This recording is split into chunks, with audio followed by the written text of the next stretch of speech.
72경. 네, 휴전 상태가 이어지고 있지만 호르무즈 해협은 여전히 꽉 막혀 있습니다. 네, 미국의 대이란 해상봉쇄에 이란이 선박을 납포하는 무력 시위로 대응하면서 긴장감이 높아지고 있는데요. 중동 상황 전문가와 짚어보겠습니다. 마영삼 전 주이스라엘 대사 나오셨습니다. 어서 오십시오. 안녕하십니까? 안녕하십니까? 예. 자, 이란 혁명수비대가 호르무즈 해협을 지나가던 선박 3척에 발포를 해서 2척을 이제 납포를 했거든요. 아무래도 아직까지 호르무즈 해협에 대한 긴장감이 계속 유지가 되고 있는 것 같습니다. 네, 그렇습니다. 지금 현재 2차 협상이 언제 개최될지 지금 모르는 상황에서 예. 가장 지금 긴장도가 높은 것이 바로 호르무즈 해협이 되겠습니다. 우리가 잘 기억하겠지만 이란이 봉쇄를 시작을 했었고 그리고 나서 미국이 역봉쇄를 했습니다. 그래서 여기에 사실상 그 호르무즈 해협의 주도권을 지금 누가 쥐고 있느냐 하는 것인데 양측에서 다 이제 그렇게 경쟁을 하고 있습니다. 미국 측에서 이미 이란과 관련되는 선박 2척에 대해서는 공격을 하고 납포를 했고 조사가 진행 중입니다. 그렇게 되니까 모든 이 통제권이 마치 이란에서 미국 쪽으로 다 넘어온 것 같이 느껴졌습니다. 이에 대해서 지금 이란 측도 자기들이 원래 생각했던 이 통제권이 이제 미국으로 넘어가기 때문에 그렇지 않다는 것을 또 충분히 보여줄 필요가 있습니다. 그래서 지금 현재 이란 측에서는 민간 선박 3척에 대해서 지금 현재 납포를 했는데 이게 지금 현재 그야말로 일촉즉발의 그런 상황까지 가지 않아야 되는데 일단은 지금 이란의 통제권을 행사하는 지역은 호르무즈 해협 안쪽이고 미 해군이 있는 곳은 오만만 쪽입니다. 그래서 일단은 막바로 부딪힐 염려는 없습니다만은 예. 그럼에도 불구하고 조그마한 사건이 크게 비화될 수 있는 가능성이 있기 때문에 촉각을 곤두세우고 있는 것입니다. 네, 어쨌든 뭐 이란은 일관적으로 눈에는 눈, 이에는 이 기조를 좀 유지하고 있는 것 같기도 하고요. 지금 미국의 역봉쇄와 관련해서 트럼프 대통령이 상당히 만족하고 있다. 이런 입장도 나왔습니다. 그러니까 이란 입장에서는 지금 이 역봉쇄가 실제로 큰 압박으로 다가오는 걸까요? 어떻게 좀 보십니까? 네, 그렇다고 저는 생각을 합니다. 트럼프 대통령은 스스로 이렇게 생각할 것입니다. 이 역봉쇄야말로 신의 한 수였다. 이렇게 생각할 겁니다.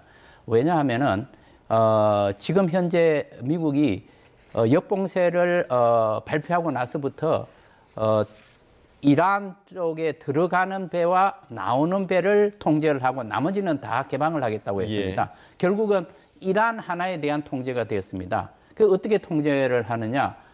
거기서 나오는 이란의 수출하는 석유 물량을 다 그냥 차단을 합니다. 그거는 그냥 현금이나 마찬가지입니다. 예. 그게 지금 트럼프 대통령은 5억 달러라고 그러는데 하루가 그렇습니다. 그러니까 뭐 그 3억 달러 내지 5억 달러로 그렇게 이제 추산을 하고 있습니다. 전쟁 자금이면서 통치 자금입니다. 그게 이제 꽉 막혀버린 겁니다. 그리고 바깥에서 들어가는 무기도 완전히 다 차단됐습니다. 생품풀도 차단이 됐습니다.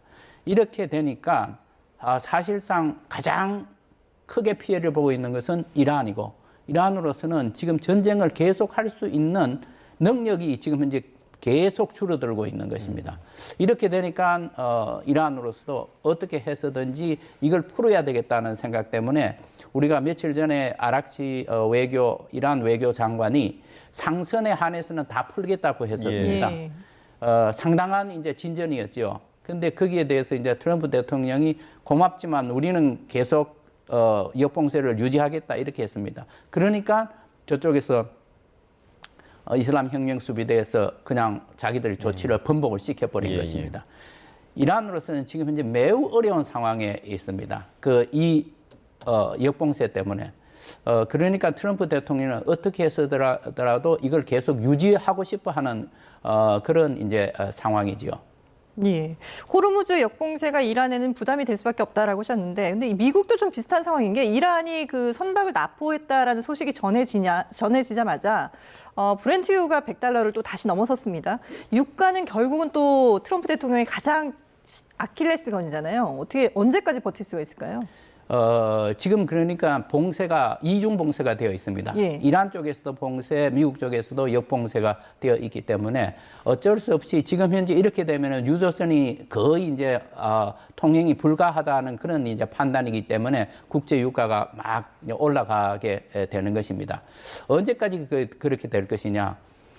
지금 만약에 미국 쪽에서 역봉쇄를 푼다면은 이란 쪽에서는 우리도 풀 자세가 되어 있습니다. 그러면은 트럼프 대통령이 과연 풀 것이냐 하는 것인데 예. 참모들이 가서 트럼프 대통령한테 얘기를 한다는 거 아닙니까? 지금 이것만 풀면은 2차 협상이 될 것 같다. 풀자라고 지금 얘기를 하고 있고 파키스탄, 중재자인 파키스탄도 트럼프 대통령한테 푸는 게 좋겠다. 그랬더니 트럼프 대통령이 고려하겠다고 하면서 그냥 그대로 유지를 하고 있습니다. 트럼프 대통령 생각은 뭐냐 하면은 이것을 가지고 있으면 있을수록 이란이 어쩔 수 없이 협상 테이블로도 올 것이고 협상 테이블에 와서도 우리는 이것을 큰 지렛대로 사용할 수 있다. 이렇게 해서 지금 안 풀고 있는 것입니다. 예. 저희들도 이제 제3자로 보는 사람들도 좀 굉장히 답답한 측면이죠. 왜냐하면 2차 협상이 빨리 개최가 돼야 되는데 그래서 이제 일부에서는 이렇게 생각하고 있습니다. 트럼프 대통령이 저거 잠시 풀어주고 협상을 하고 협상이 잘 안 되고 결렬이 되고 이렇게 되면 또다시 역봉쇄를 하면 되지 않느냐 이런 얘기들도 나오고 있습니다.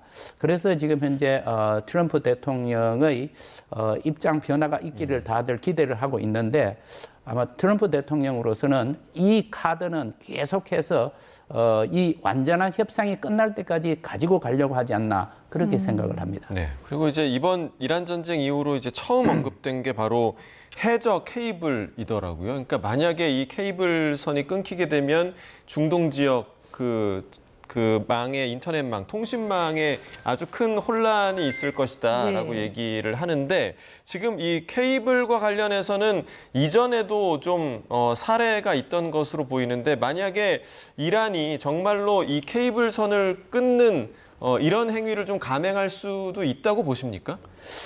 저는 그 가능성이 그렇게 많지 않다고 봅니다. 왜냐하면은 이란 측에서 지금 현재까지 보면은 전략적인 가치가 있는 무기를 많이 찾으려고 노력을 했었죠. 예. 그것이 바로 이제 호르무즈 해협이었고 또 하나가 인근 국가, 걸프 국가에 대한 이제 공격이었습니다. 그런데 만약에 이것을 해저 케이블을 끊는다고 할 때 이란 자체로서도 통신망이 굉장히 장애를 받을 것입니다. 그리고 직접적인 영향은 지금 걸프 국가에 진출해 있는 빅테크, 미국의 빅테크에 아주 직접적인 영향을 미칠 것입니다. 예. 그리고 전 세계에서 이거야말로 이 전쟁법 위반일 뿐만 아니라 굉장히 도덕적으로 비난받아야 되는 그런 거예요. 왜냐하면 이게 지금 현재 통신망이라 하는 건 우리 생활의 일부가 완전히 그렇죠. 자리 잡았습니다. 그래서 이런 상황에서 과연 이란이 이것을 계속 고집을 할까? 저는 그 가능성은 크지 않다고 생각을 합니다. 그 후폭풍이 너무 크기 때문에 이란이 선택하기에는 좀 부담스러운 그런 카드가 될 것이다라는 말씀이신데, 근데 지금 이제 호르무즈 해협에 또 하나의 그 남아 있는 난관이 기뢰 아니겠습니까? 이란이 몇 개를 설치했는지도 아직 정확하게 알려지지 않고 있고 어디에 설치되어 있는지도 모르는 그런 상황인데, 미국 측에서 이 기뢰를 제거하려면 일단 전쟁이 끝나야 되고 그 이후에 기뢰를 제거하는데도 6개월 이상이 걸릴 것이다라는 전망이 나왔거든요. 그러면 이 호르무즈 해협은 전쟁이 끝난다 하더라도 한동안은 좀 위험한 상태로 계속 가야 되는 거 아닌가요? 그렇습니다. 지금 이제 만약의 경우 이런 얘기도 하고 있습니다.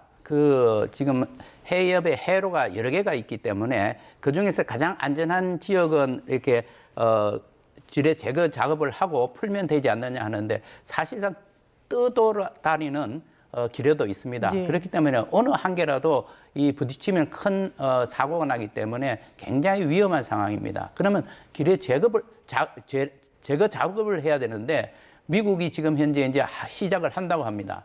근데 어느 정도 능력이 있느냐? 그것을 하면 장비가 있어야 되고 그 기뢰 제거 함이 있어야 되는데 미국이 최근에 몇 대를 구형을 제거를 했기 때문에 그렇게 많지 않다는 겁니다. 그렇다면 결국 국제사회에서 함께 이제 들어가야 되는데 그래서 지금 얘기하는 것이 영국과 프랑스가 계속해서 여러 개 한 40개, 50개 국가들하고 협의하고 있는 내용 중에 가장 중요한 것이 바로 이것입니다. 예. 기뢰를 어떻게 제거를 할 것이고 어느 나라가 그걸 담당을 할 것이고 안전 호송의 책임은 누가 질 것이며 이런 협의를 이제 하고 있는 것입니다. 그럼에도 불구하고 지금 현재 6개월이라는 얘기가 나오고 최소한 2, 3개월은 걸린다라고 그렇게 얘기를 하고 있습니다. 그렇기 때문에 이거는 안전을 확보할 때까지는 계속 그렇게 해야만 될 것이고 그렇다면은 결국 호르무즈 해협에서 빠져나오는 유조선도 상당수 제한이 받을 수 있을 것으로 보입니다. 그래서 전쟁이 끝난다 할지라도 한 6개월 정도까지는 상당히 유가가 올라가 있는 상태가 아닐까 그렇게들 예상을 하고 있습니다. 예. 자, 뭐 기뢰 제거 협의가 이제 시행이 되기까지 해도 그 전제 조건은 사실상 종전이 돼야 되는 거 아니겠습니까? 결국엔 종전을 위해서 협상이 빨리 이루어져야 하는 시점인데, 근데 이란도 그렇고 미국도 그렇고 서로를 향해서 지금 탓을 돌리고 있거든요. 그러니까 미국은 이란은 이제 미국이 봉쇄를 한 탓이다. 또 미국은 이란의 내부가 좀 분열된 탓이다. 지금 이렇게 서로 탓으로 돌리고 있습니다. 다음 회담이 언제쯤 이루어질까요? 뭐 지금 뭐 일각에서는 24일 얘기도 나오고 있는데 어느 정도 어느 시점이 좀 가능성이 있다고 보십니까? 지금 미국 측에서 3에서 5, 어제 발표한 게 예. 3에서 5일이라고 했습니다. 이제 미국 측의 희망 사항이지요. 이제 물론 이제 파키스탄이 중재를 하면서 어느 정도 상대방의 입장 이런 것을 전달을 해서 나온 날짜가 아닐까 그렇게 예. 생각을 합니다. 그 부분도 이제 캐롤라인 대변인 또 아니라고 부인을 했더라고요. 사흘에서 닷새도 아니다. 기한 정하지 않았다라고 얘기하더라고요. 이게 그러니까 휴전 기간은 예. 이제 3일에서 휴전 기간은 지금 무제한으로 이제 열어놓았는 것입니다. 그런데 과연 언제쯤 이게 회담이 2차 회담이 열릴 것이냐? 그래서 지금 현재 보면은 뭐 한 72시간 이제 얘기도 나오고 합니다. 그래서 제가 생각하기에는 지금부터 시작해서 한 5일 이내에 이게 개최가 되지 않으면 개최가 반드시 되어야 된다고 생각을 하고 만약에 개최되지 않는다면은 그 다음에는 상당히 어려운 상황이 발생하지 않을까 싶습니다. 미국으로서도 트럼프 대통령이 어떻게 해야 될지 아주 중대한 결정을 해야 되는 그런 시기가 올 것이고, 그리고 이 전체 상황에서 볼 때 만약에 5일 내에 해결이 되지 않는다면은 회담 자체의 모멘텀을 잃어버릴 것 같습니다. 그러면은 국제적인 관심도 떨어지고 파키스탄의 중재 역할도 중지가 될 것이고 이렇게 되면은 이게 어느 방향으로 갈지 모르는 그런 상황이 되는 것입니다.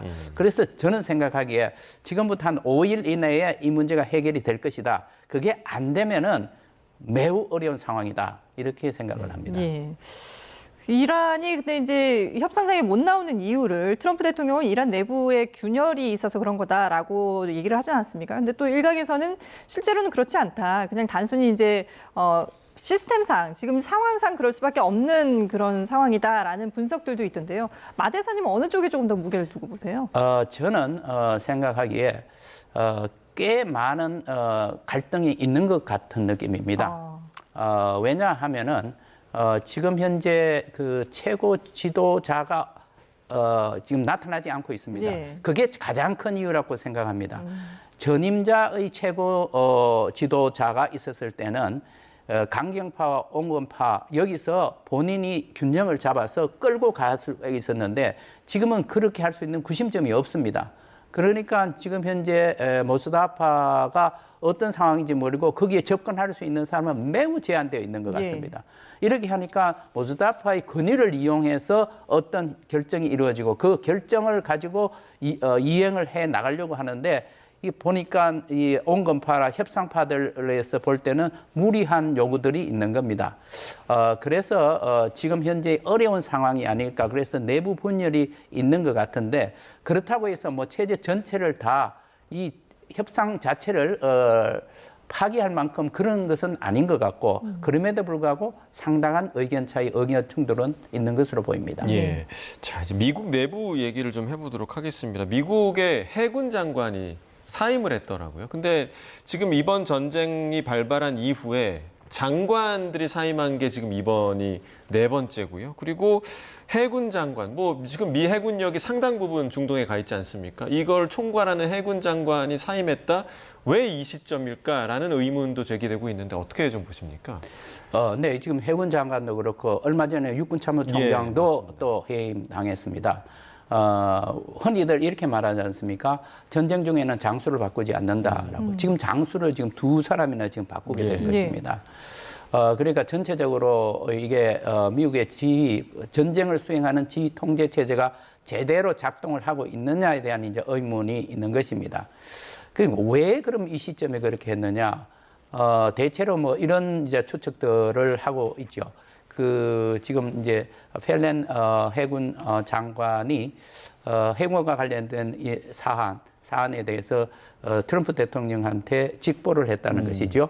장관을 건너뛰고 거기에 대해서 상당히 불쾌했다는 그런 이제 얘기가 나오고 있고 예.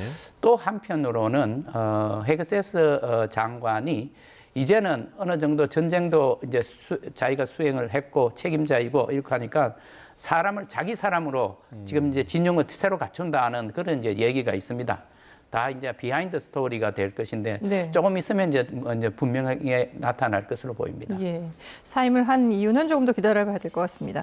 그런가 하면 이제 트럼프 대통령이 얼마 전에 자신의 SNS에 이란 여성 시위자 8명에 대한 사진을 올리면서 이 인물들이 이제 사형에 처할 위기에 놓여 있다, 사형을 하지 말아달라라고 요구를 했었는데 이란은 여기에 대해서 이 시위자들은 사형을 처형받은 적이 없다라고 반박을 했었거든요. 근데 돌연 또 갑자기 트럼프 대통령이 사형을 안 하기로 했다고 한다. 감사하다. 이란이 나의 의견을 받아들여줬다. 감사하다라고 SNS를 올렸습니다. 이건 어떤 과정에서 이렇게 된 걸까요? 트럼프 대통령은 이렇게 어떤 사안이라도 해석을 자기 주관대로 이제 해석을 하는 그런 경향이 많이 있습니다. 네. 지금 어느 쪽 말이 맞을까? 뭐 조금 있다가 보면 이제 또 이제 그것도 밝혀질 것입니다. 예. 근데 그게 사실이냐 아니냐가 중요한 것이 아니라 제가 보기에는 트럼프 대통령이 이 전쟁 전체를 수행해 나가면서 이란에 대해서 어떤 주제를 가지고 이 전쟁을 끌고 나가느냐 안보 문제였습니다. 핵 문제였습니다. 그러다가 이제 그 다음에는 이제 경제 문제로 또 넘어갔습니다. 네. 지금은 제가 보기에는 인권으로 인권 문제를 건드리면서 인권 문제 누구를 대상으로 하는 것이냐. 지금 현재 잠잠해 있는 민주화 자유화 세력에 대해서 메시지를 전달하는 거로 봅니다. 그래서 미국이 비록 전쟁에 대해서만 수행하는 것이 아니라 우리 국민들의 이 인권 문제까지도 이게 케어를 하고 있는구나라는 이런 인상을 주는 것이 아닌가. 그렇다면은 만약에 이게 먹혀 들어간다고 하면은 그 이슬람 혁명 수비대로서는 매우 위험한 그런 결과가 될 것으로 봅니다. 네, 그러니까 이란의 반정권 세력들에 대한 메시지일 수 있다라고 해석을 해주셨고요. 지금 뭐 저희가 이제 한동안 이야기를 나누지 않았습니다만 모스타바 하메네이의 소식 관련해서 여전히 뭐 두문불출하고 있는데 이런 자기의 모습을 드러내지 않는 게 이란 정권의 의도적인 생존 전략이다. 이런 보도도 있더라고요. 이 부분 좀 어떻게 해석하십니까? 네, 그런 해석이 가능하다고 봅니다. 그런데 사실상 우리가 그걸 액면 그대로 믿을 수 있을까라는 의문이 듭니다. 왜냐하면은 지금 그 부재 기간이 너무 오래됐습니다. 그러니까 그렇게 되니까 아까 우리가 잠시 얘기를 나누었습니다마는 내부 갈등 문제도 거기서부터 시작이 되는 것입니다. 그리고 국민들로 생각하기에도 우리의 지도자가 살아있는지 죽었는지 지금 현재 부상이 당했던 어느 정도인지 매우 궁금해하는 것입니다. 국민들에 대한 결집도 필요한 것이고 군에 대한 사기도 필요한 것이고 하기 때문에 이미 저는 상당히 너무 늦었다라고 생각을 합니다. 예. 그래서 상당한 정도의 부상 상황이기 때문에 못 나오는 것이 아니냐 그렇게 생각을 합니다. 그렇군요.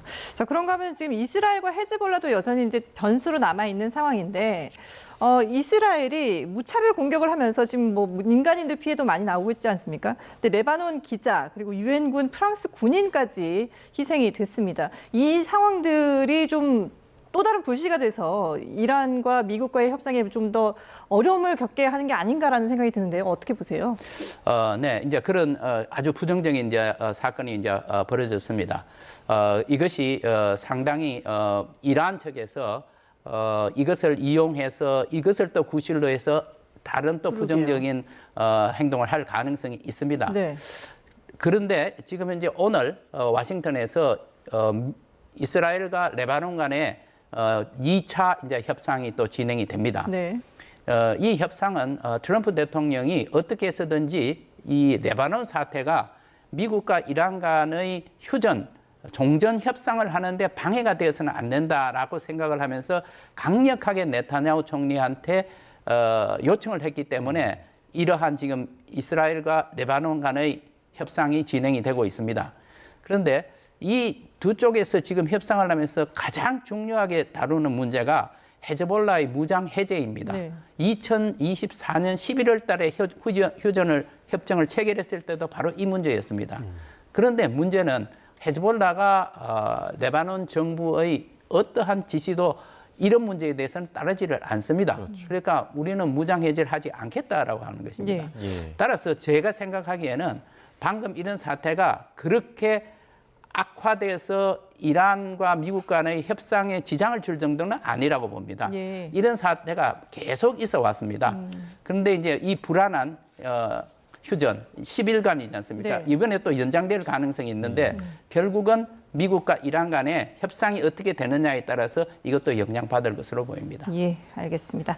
네, 지금까지 중동 상황 마영삼 전 주 이스라엘 대사와 함께 자세히 들여다봤습니다. 오늘 말씀 고맙습니다.